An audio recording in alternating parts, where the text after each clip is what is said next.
Hello and welcome to another episode of 2 Minutes with Tim. Today I want to challenge you on Micah 6:8. So I'm going to read it for you and then we'll dig right in. He has shown you, O mortal, what is good. And what does the Lord require of you? To act justly and to love mercy and to walk humbly with your God. This year we've heard this verse thrown around a lot with a bunch of social unrest in our country and around the world.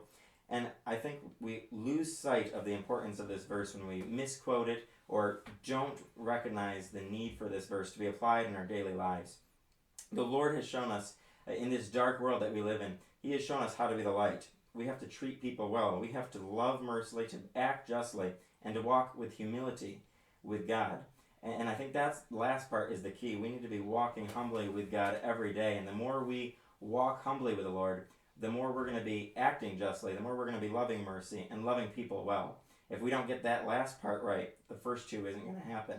But then once we're able to start walking with humility and humbly walking with God every day, then we can turn to acting justly in accordance with what God has told us to do in His Scripture.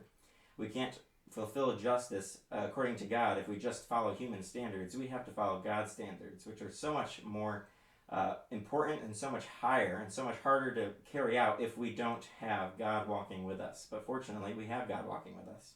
And then when it comes to loving mercy, we need to be loving people and being merciful toward our enemies, toward our friends, toward everyone around us. We need to be having mercy, compassion, and love for everybody.